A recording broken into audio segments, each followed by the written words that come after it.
Right then, after that absolute shambles at Goodison Park this afternoon, Joe's asked me to answer some questions that he's got from us. I don't know if he's got some of these from you guys or if these are just questions off Joe himself. But anyway, here's the questions.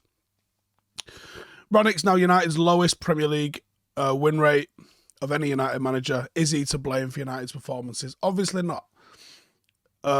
His win rate this season, I think, is still slightly higher than what Ollie's is. Could be wrong on that, but there's not a lot in it.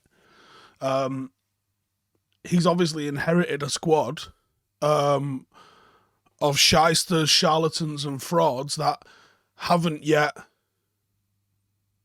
realised how much they are to blame. I say this all the time. The manager is one of probably 12 key people on a match day. And a manager is important, but just as important as a good striker, a good midfielder, a good centre-half is. They do have an impact, but most people generally overstate the impact a manager can have. Like, I think genuinely some people are out there that think if you just give Pep Guardiola this United team, we would be in City's place. We would be exactly where we are, if not worse, because I'm not sure Pep could adapt his style to suit some of the absolute shitbags that we've got in our team. Will I be playing Paul Pogba knowing he's leaving at the end of the season? No. And after he's admitted he thinks there's nothing to play for this season? Absolutely not. Hannibal Mabry, why don't you make yourself a career, son? Come on down. How many of these players deserve a chance under Erik ten Hag? Right now, you could probably count them on one hand of a crab. I think all of them have got something to prove, including like Cristiano Ronaldo, who most people go, he's got nothing to prove. Literally all of them. Jadon Sancho's he's probably our most informed player, but he's not flawless. Bruno is going to have something to prove. There is not one player in the United squad right now that I think, you can just tip up and just say, yeah, let's have it next year. From De Gea, everyone who's a right back, especially those who are left backs, all of the centre-halves, including Varane, he might have done some sensational things at Real Madrid. He's not done those things here. He's been an injury-prone centre-half here. We've got loads of those. Nobody in midfield and none of the forwards. Literally nobody at this football club doesn't have anything to prove. They've all got something to prove to justify why they should be part of the club going forward, for me. Am I surprised it's the same team that looks so likeable and motivated under Ollie? How have they become so poor and disinterested in under 12 months?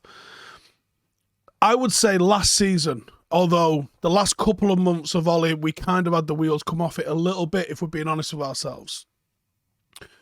But the transformation from the average of last season to the average of this season has been ridiculous. I refuse to say that it's just Ronaldo. I can't imagine it's just Ronaldo. There has to be multiple more features in that. The fact that Ronaldo, we haven't won a game with Ronaldo being out of the team, tells me that it can't just be Ronaldo. It's probably a combination of loads of smaller factors all mounting up into a big thing. But none of us have the insight to be able to say, yeah, it's all of these different things. So it's easier for people to just go, Ronaldo's the problem, or the manager's the problem. Again, it's just incredibly reductionist sort of analysis. But I also don't know what the actual answer is. This team did look likeable under Ollie. Let's not change the narrative of what was out there. This team was likeable. Now, there's probably a good chance that Ollie was protecting a lot of the players. He was coming out and saying things and getting stick himself for it. And he was projecting a very likeable kind of personality. And I think it's just his nature. I don't think there was anything malicious in what he was trying to do. And these players threw him under the bus. Now, Ollie might have been found tactically wanting in a couple of games. When you think back to that Liverpool game this season, where we lost 5-0, Harry Maguire getting absolutely shafted at his front post. There's not a manager in world football that's ever going to tell an £80 million international club captain centre-half to lose a man at the front post. Not one. The players need to take responsibility for these performances. The time was up for Ollie. whether he lost his belief in himself or the players lost belief in him as a manager, the time was up. Now, Ralph's come in. Maybe he lacks a little bit of authority because they know he's here for 6 months. Well, again, I question the professionalism of this football team. None of these players have earned the right to toss anything off. They're all fucking losers, Ronaldo aside. All of them have got something to prove at Manchester United. And is there any hope for the rest of the season? Absolutely fucking not. Me and Joe did a video on my channel a while back looking at, said Arsenal are going to fuck this up. Arsenal are fucking this up, right? But United were not going to be good enough to take advantage, is what was said at the time. It's proving to be pretty accurate. And is there any hope for next season? There's always hope going into a new season. And, you know, as pessimistic as this 5 minutes or so has been, I like to be optimistic. Otherwise, what's the fucking point? But if we're being realistic, the only thing that we can hope for is structural internal change.